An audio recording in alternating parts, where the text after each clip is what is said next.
So this weirdo gets caught pretending that his daughter is his wife? What? So the guy's name is Albert, and Albert's around 42 when this story starts, and he's living in Ontario, Canada, and Albert is very much a shady guy. Like, he owns a financial services company where he helps people invest their money. But here's the problem with that, though. It's all a scam. Albert is actually just a con man running a Ponzi scheme. But whatever, he's making good money from this scam. And of course, he's using all this money to flex his lifestyle, like he's going on expensive vacations and buying nice cars and all that. But one day in 1987, all that changes. Because suddenly, kaboom, the stock market crashes. And Albert's investors start freaking out and they hit him up wanting to withdraw their investments. And pretty quickly, he runs out of money to pay everyone back because, it's a big Ponzi scheme. And all his clients get impatient and pissed off, and Albert realizes it's only a matter of time before the whole scheme collapses. And if that isn't bad enough, he's also going through a really ugly divorce. So Albert's life sucks right now, and he's caught between pissed off investors and an awful personal life. So what does he decide to do? He decides to just flee the country, and he's going to take at least one of his kids with him. Even if it means he'll have to abduct them. So in 1990, he takes what's left of the investors' money and he gets his 15-year-old daughter, this girl, Sheena, and he flees the country. And the two of them travel from Canada all the way over to London, England. So through this Ponzi scheme, he had defrauded his clients out of $3.2 million. So there's no telling how much of that he fled with. But anyway, eventually, Albert's ex-wife realizes that he's fled the country with one of their daughters, and she alerts the police. So now, police are looking for him, and they ultimately put Albert on Interpol's most wanted list.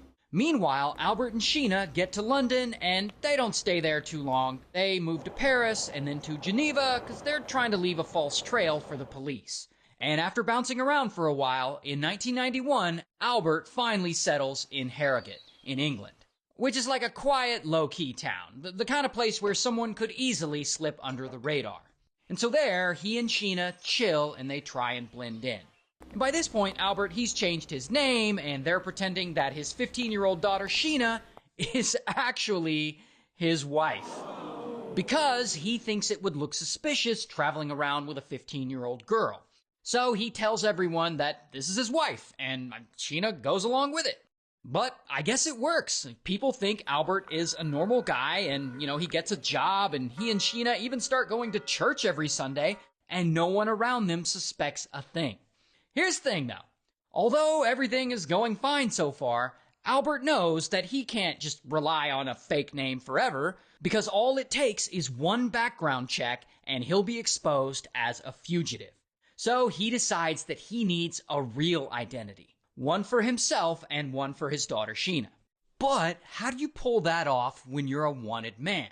Well, that is when he comes up with an insane idea. What if he finds a local couple, convinces them to leave the country, and then takes their identities for himself and his daughter? Sounds like a perfect plan. But here's where the story gets really wild.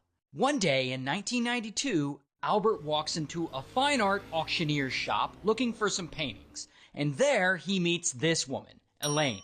And so he starts chatting with Elaine, and he finds out that she just happens to be dating a guy a bit older than her. This guy, Ronald. And so she's 31, while Ronald is 49. And also, Albert learns that Elaine and Ronald have been dreaming about moving away to Canada one day, but unfortunately, times are tough, and they don't have the money to make that happen. So Albert hears this, and he starts thinking, I'm about to con these people and take their identity. So he gets to work on this con, and he offers Elaine a gig where he asks her to take pictures of the fountains in Geneva for some coffee table book that he's involved in. He also tells her to scout real estate in France for his real estate portfolio, and he actually pays her well. Then he hires both Elaine and Ronald as directors in his company, because I guess he started some bullshit company in England, but this conveniently gives him access to their signatures. Now, despite their big dreams, Elaine and Ronald don't really seem to be preparing to move to Canada. I don't know why they're dragging their feet on this, but I guess they either don't have enough money to travel, or maybe they just haven't made up their minds yet. Regardless, Albert doesn't like this. This is messing up his plans, and he starts growing impatient. And after more time passes, and they still haven't moved yet, Albert decides that he is done waiting. So, as a Christmas present, he gifts them a one-way flight ticket to Canada. And he's like, "Here, I hope this will help you start your dream life." And this seems to work. Ronald and Elaine pack their bags and they move to Canada. So finally, Albert has what he wants. They are out of the picture, and he completely takes over Ronald's identity and starts living as him. And I guess Sheena starts living as Elaine. And 6 months go by, and the plan seems to be going smoothly so far. No one suspects a thing. But then something crazy happens. Suddenly, out of nowhere, Elaine returns from Canada. Apparently things didn't work out with her and Ronald, and also she wasn't able to find a job there. And Albert, who's now living as Ronald, finds out that she's back, and he starts freaking the hell out. Because if she finds out that he's Ronald, then he's gonna get busted. So he goes to her, and he starts trying to convince her to go back to Canada. He even offers her money to do so. But Elaine, she doesn't go for it. She's completely done with Canada. And so Albert knows that this is a big problem for him.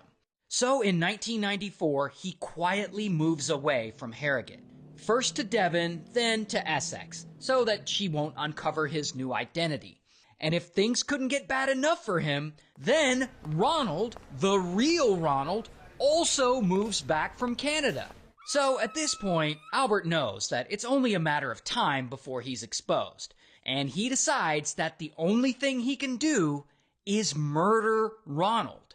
So one day he hits him up and he invites him to go out with him on a boat trip, and Ronald's like, sure. So they go, and once they're out all alone on the water, Albert grabs an anchor and suddenly, pow, he hits him on the head with it, knocking him unconscious. Then he throws him overboard, and unfortunately Ronald eventually drowns. Then Albert leaves, and he goes on to live his life now as Ronald. And still, no one suspects anything, so it looks like he's gonna get away with all this. Until weeks pass, and a local fisherman discovers Ronald's body floating in the water, and he radios the Coast Guard. And eventually, the police get involved, and they start investigating. And when they examine Ronald's body, they find a Rolex watch on his wrist. And here's the thing about Rolex watches. The company actually keeps track of every servicing record, including serial numbers and owners. So police trace the watch back to its owner, and that is how they confirm that this body belongs to Ronald. And when they look into who Ronald is, they find that another man has been using his identity. That man is Albert. And so, bam, they arrest him. Here's a picture of him in real life. And so ultimately, he goes to trial, and he's found guilty, and he gets sentenced to life in prison.